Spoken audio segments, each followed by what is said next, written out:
Bonjour à tous et bienvenue dans ce nouveau numéro de musique classique pour les nuls. J'espère que vous allez très bien aujourd'hui et que vous avez passé un agréable week-end.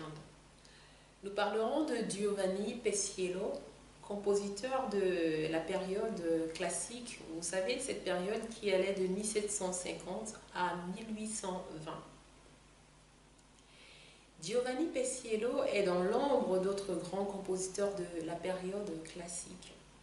Cependant, à son échelle, il marqua son époque. Il est l'un des grands compositeurs de l'école napolitaine, une école de composition italienne qui eut un certain rayonnement durant cette période, la période classique. Il se voit avant tout à l'opéra et en particulier l'opéra buffo, c'est-à-dire l'opéra comique à l'italienne. Est connu des succès tels que les opéras Le Barbier de Séville, Il Barbiere di Siviglia ou La Meunière, La Molinara. Et ce, même si son Barbier de Séville devait être comparé au chef-d'œuvre de Rossini du même nom.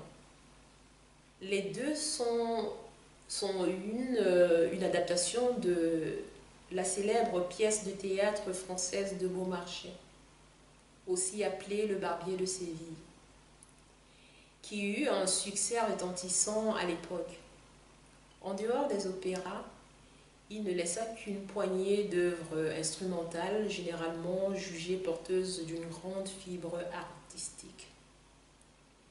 Il faut noter ses innovations majeures en termes d'opéra, dans lesquelles il a imposé l'usage de chœurs très peu utilisé auparavant dans l'opéra des périodes précédentes. Giovanni Pesciello est né à Tarente en 1740, dans ce qui est alors le royaume de Naples. L'Italie de l'époque est divisée en plusieurs États et le royaume de Naples est l'un des plus vastes qui occupe tout le sud de l'Italie et la Sicile. À l'époque, après une période de domination autrichienne, le royaume avait retrouvé son indépendance depuis 1734 avec le retour au pouvoir de la dynastie des Bourbons d'Espagne. Giovanni est le fils d'un vétérinaire et très jeune fut envoyé au collège des Jésuites, un collège religieux réputé pour sa formation. C'est là que le chevalier Carducci, un noble napolitain, le remarque, sans doute alors qu'il chante dans la chorale du collège, et persuade ses parents de son don, de l'intérêt de l'envoyer suivre une formation musicale professionnelle. Il entre au conservatoire de San Onofrio, le très réputé conservatoire de Naples de l'époque, où il étudiait sous la tutelle du célèbre musicien et compositeur Francesco Durante pendant 9 ans. Il devint chanteur lyrique professionnel. Il commence alors sa carrière de chanteur lyrique dans des opéras de Cimarosa ou de Piccini, des compositeurs napolitains de l'époque, et se fait vite remarquer pour son talent.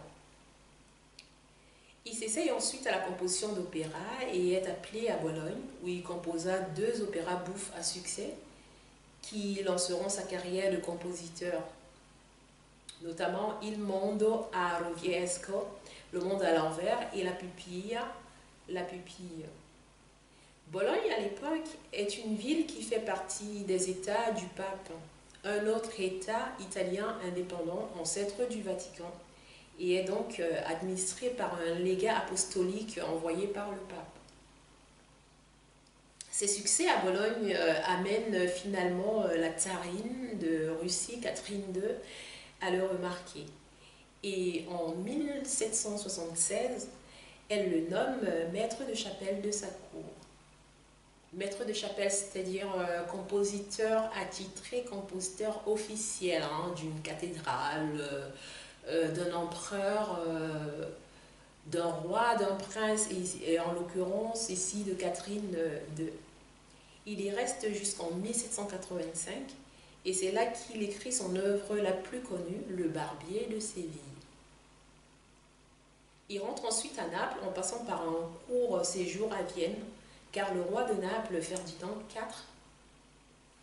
IV, dont voici le portrait.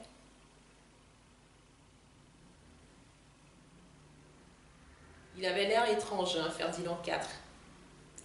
Ferdinand IV veut le nommer maître de chapelle de sa cour et il accepte volontiers ce retour triomphal chez lui.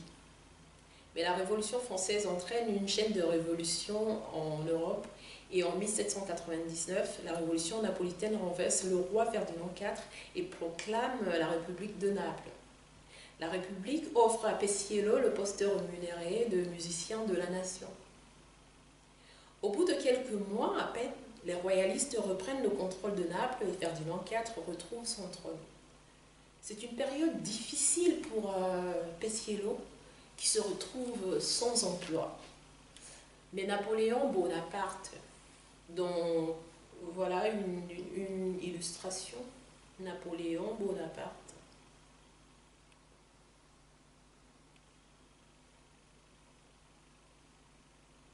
Napoléon Bonaparte, dont il était le compositeur préféré, lui propose d'entrer à son service en 1803.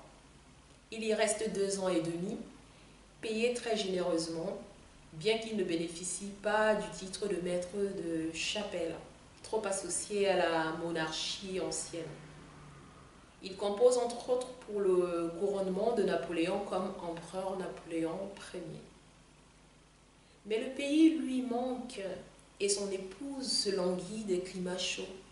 Entre-temps, le roi Ferdinand IV est tombé et en 1806, Napoléon place son frère Joseph Bonaparte sur le trône du royaume de Naples.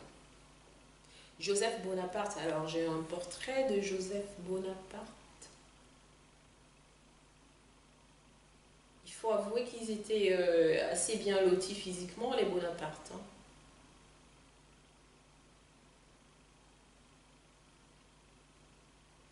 Donc Joseph Bonaparte monte sur le trône et Peciello peut alors rentrer dans son pays en héros. Le roi de Naples, Joseph Bonaparte, le gratifie d'un salaire très généreux. À l'époque, on parlait d'une pension, hein, pour citer le salaire versé à un musicien, à un artiste. Hélas pour Peciello, en 1815, la famille Bonaparte est tombée et Ferdinand IV revient sur le trône de Naples. À cause de ses amitiés françaises, Peciello connaît une période extrêmement difficile où il est brimé, menacé et ne perçoit plus le moindre revenu. Le roi Ferdinand IV se venge ainsi sur lui des humiliations subies à cause des Bonaparte. Et Peciello périt dans la misère en 1816, peu après la mort de son épouse. Une situation qu'il supporta très mal après avoir connu l'opulence. Voilà, il n'y a pas énormément de choses à dire sur Peciello. En revanche, il faudra quand même retenir que Giovanni Peciello était un musicien, un compositeur de la période classique, cette période qui allait de 1750 à 1820. Giovanni Peciello naît à Tarente en 1740 et il décédera en 1816. À son œuvre, il laisse des opéras comme Il Barbiere di Siviglia, le barbier de Séville, La Molinara, la meunière, Nel corpio non mi sento.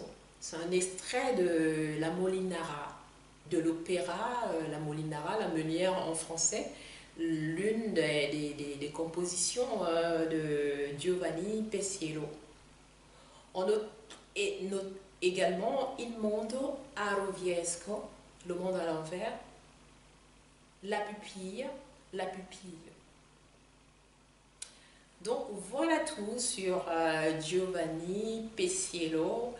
La prochaine fois, nous parlerons d'un autre compositeur, mais je ne sais pas lequel. De toute façon, je le saurai dans les 2, 3 prochaines heures. D'ici le prochain numéro, je vous demande de partager cette vidéo, de partager des vidéos qui sont déjà sur ma page, de faire un tour sur ma chaîne YouTube, de liker, de disliker, de mettre des commentaires constructifs, de faire des propositions, voilà. D'ici là, je vous dis à bientôt.